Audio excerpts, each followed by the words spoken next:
Dear Christians, lawa alwa noShembe athi uShembe nakho kumele nikwazi maChristian.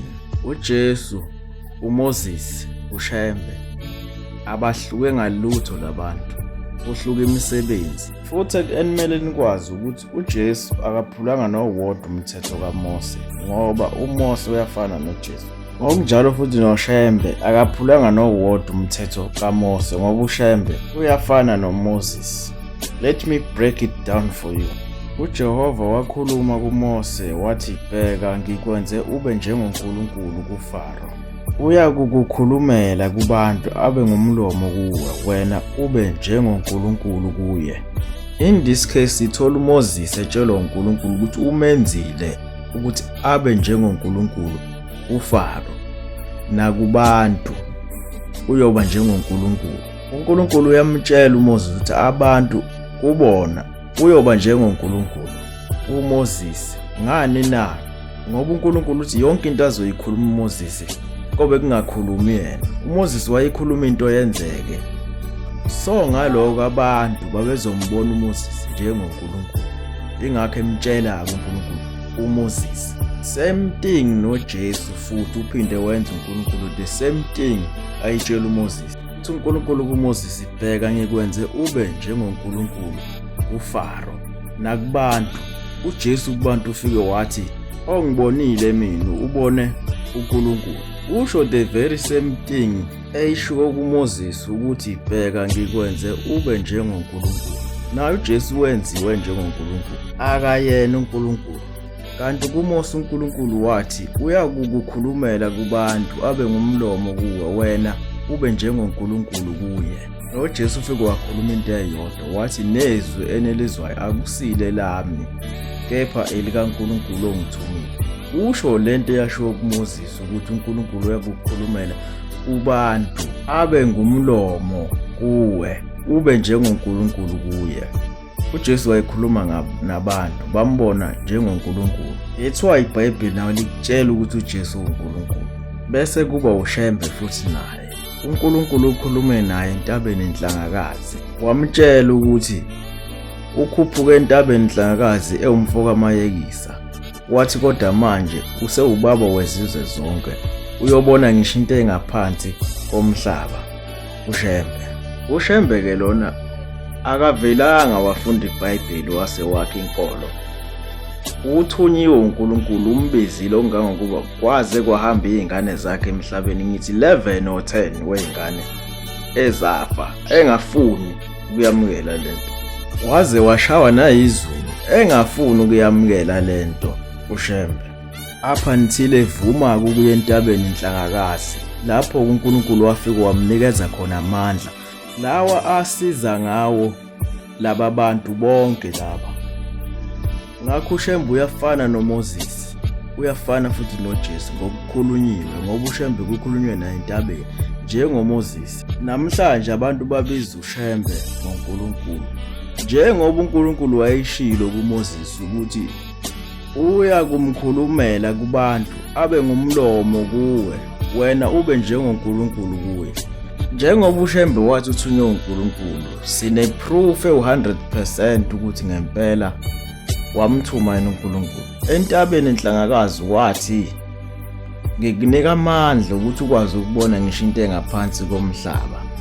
Lapha endaweni yasenhlangwini eHlokozi ngaphansi kwenkosi uDlamini, uShembe waya khona lapha kuleya ndawo. Kule wafika waprova khona ukuthi uyakwazi ukubona into engaphansi komhlaba. Amanzi ayengekho lapha kuleya ndawo. Mayefika uShembe utshela abantu ukuthi thathana amapiki, imbani la uyakhomba ukuthi abambe phansi, uthi kuzophuma amatshe awu6 phansi engawabonanga eqala ukufika enhlangwini leyo ndawo. Bawafica ngempela amatshe awu6 ngaphansi komhlaba, aphuma amanzi, baphuza abantu bakuleya ndawo. Namhlanje leyo ndawo ikhona, asaphuma amanzi kuyona. Akagcinanga lapho, wabonisa intombazane okuthiwa uRoda emzini yathi yayingaboni emehlweni, wayigcoba ngodaka njengoJesu. Uyabona leyo ntombazane. Wangagcina lapho, wavusa intombazane eyayifile entabaze, bamlanda ngamahashe babuya naye, kwathiwa wena uthandazela umuntu wafa mvuse. Wamvusa lowo muntu. Wangagcina lapho komunye umuzi kwakunomshado. Washona umakoti walapho. Wangena uShembe wathi engena egethini wathi ekabani le ntombi esaba ukuyogana. Kwathiwa awushonile umakoti. Wamvusa intombi yokuqala le eyashadiswa uShembe. Ngicathi umuzi loyo futhi wokuqala baphenduka baba amaNazaretha khona. Wangagcina lapho ePoint lapha eThekwini wavimba khona ulwandle. Leli gama elize lithi Point likhona ngenxa yakhe uShembe. Wavimba khona ulwandle lapho kwelwaluphuma walimisa uShembe wathi alihlehle luyemuva. Lwahlehla ulwandle lamlalela kuze kube namhlanje. Njengoba uMoses wadabula nabantu phakathi nolwandle, njengoba uJesu wahamba phezulu kolwandle, futhi amaNazaretha awamphiki uJesu. Kuphela agcina imiyalelo yakhe uJesu, le ekuyimiyalelo kaMose. Ngoba ezulwini ungena ngokugcina imithetho, asikhotha amazwi kaJesu ezisholo yena. Ungibizelani ngokuhle na munye ongomuhle, kepha uma uthanda ukungena ekuphileni gcina imiyalelo. Why do you ask me about what is good? Jesus replied, There is only one who is good. If you want to enter life, keep the commandment.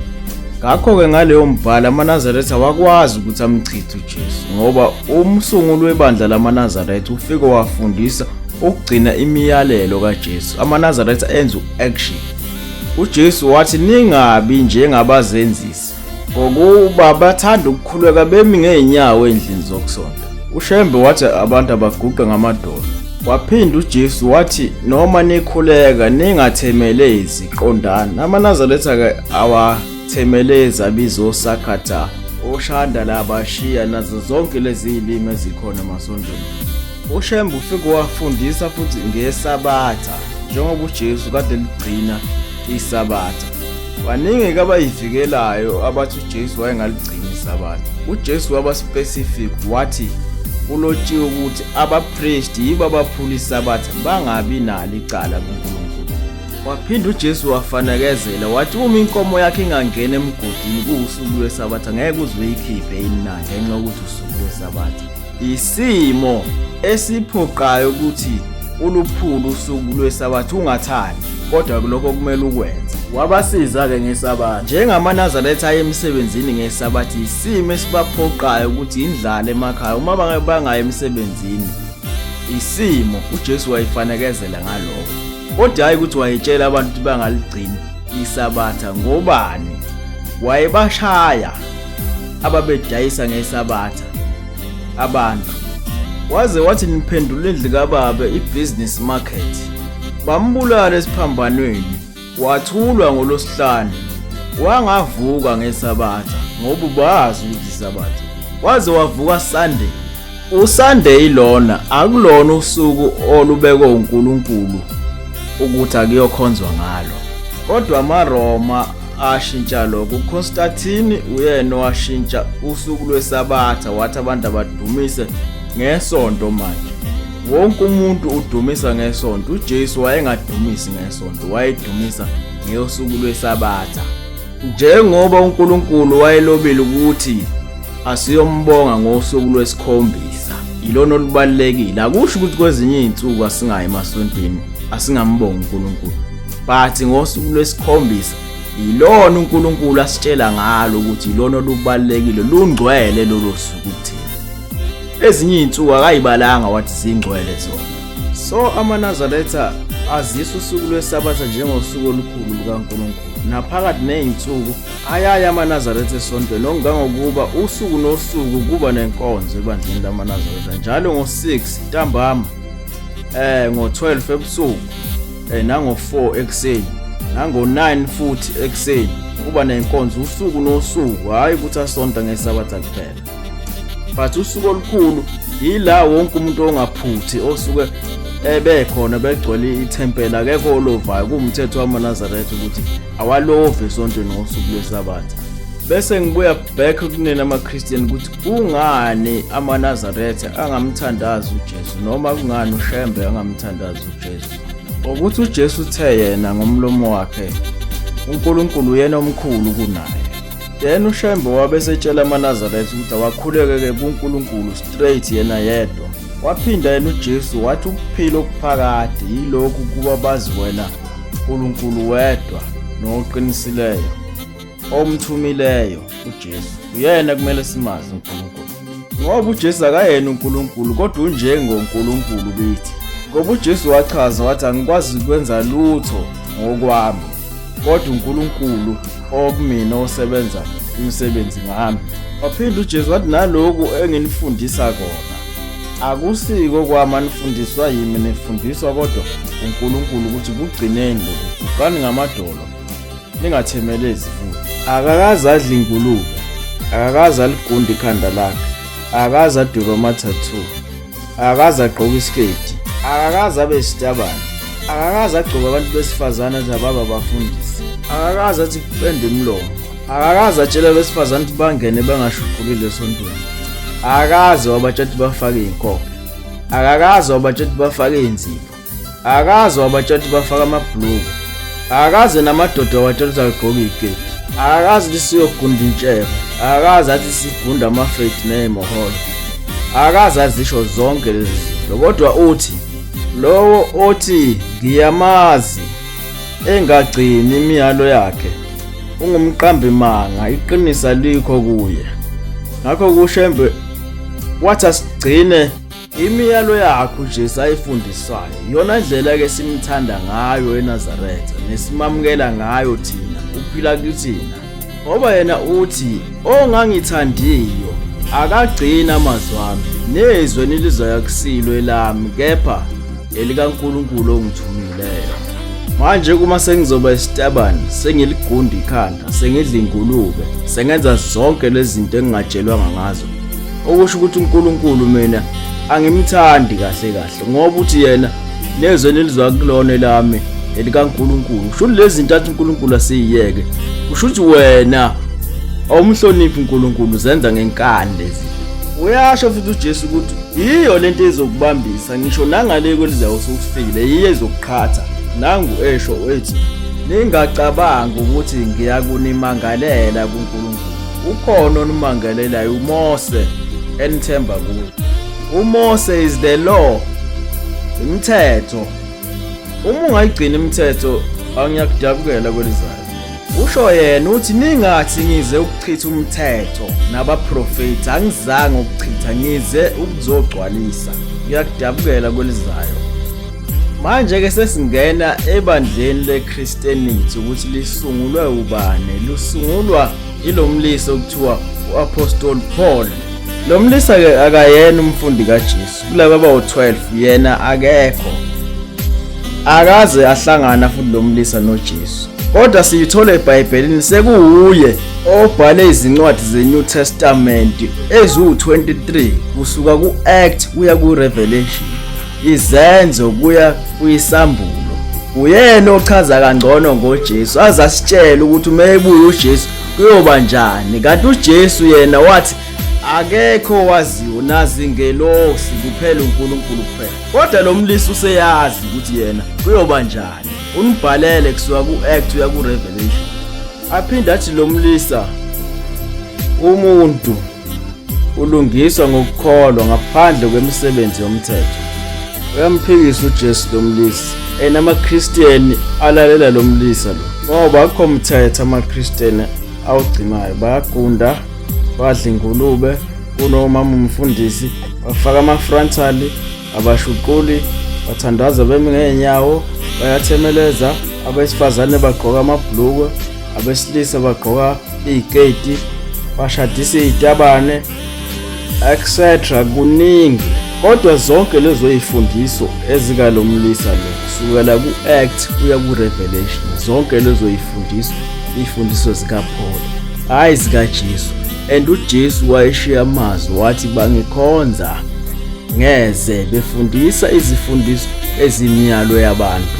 uPaul uyena onikeza amaChristian a false promise ukuthi Ngokuba uma uvuma ngomlomo wakho ukuthi uJesu uyinkosi, ukholwa enhlizweni yakho ukuthi uNkulunkulu wamvusa kwabafileyo, uyokusindiswa. Ubanikeza i-belief without action.